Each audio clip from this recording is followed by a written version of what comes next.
L'eau, ressource vitale, cette évidence se fait cruellement ressentir là où il y a pénurie. La Corne de l'Afrique subit sa pire sécheresse depuis des décennies, mais la famine qui frappe cette région n'est pas seulement due au changement climatique.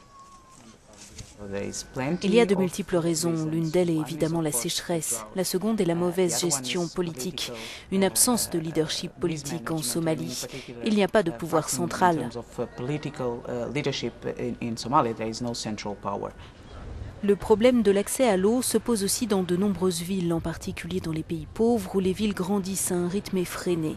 C'est la raison pour laquelle cette année, la Semaine mondiale de l'eau à Stockholm s'est concentrée sur les problématiques de l'urbanisation. Nous savons tous que la situation dans ces zones urbaines favorise les maladies liées à l'eau, comme la dysenterie, le paludisme et les épidémies de choléra, qui ont des effets dévastateurs sur les familles et affectent aussi sévèrement l'économie du pays. La conférence a réuni de nombreux maires venus de tous les continents. Hyderabad est une de ces villes indiennes dont le dynamisme économique attire des milliers de personnes issues des zones rurales. La plupart s'entassent dans des bidonvilles où la municipalité tente d'étendre le réseau hydraulique. Les bidonvilles les plus anciens ont été reliés au réseau, mais d'autres bidonvilles sont apparus et nous ferons en sorte de les relier dans un avenir proche. À Sao Paulo, l'expansion des favelas pose un autre problème. Elle se fait désormais sur des zones inondables et ici, c'est le trop-plein d'eau qui menace. L'administration de la ville y travaille.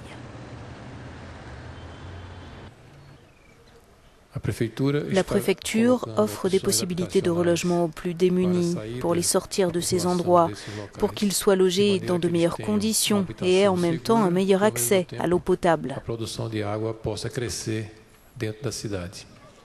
Kigali, au Rwanda, est l'une des villes d'Afrique à l'expansion la plus rapide.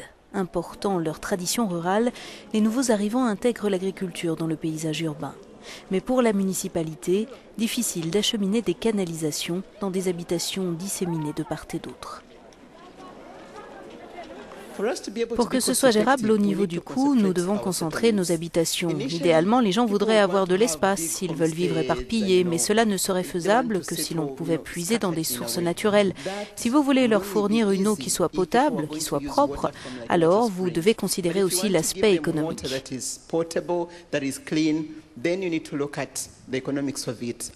Les pays riches ne sont pas épargnés par la sécheresse. Bien qu'en Californie les conséquences pour la population ne soient pas dramatiques, la maire de Pleasanton, près de San Francisco, bataille pour convaincre les habitants de consommer moins.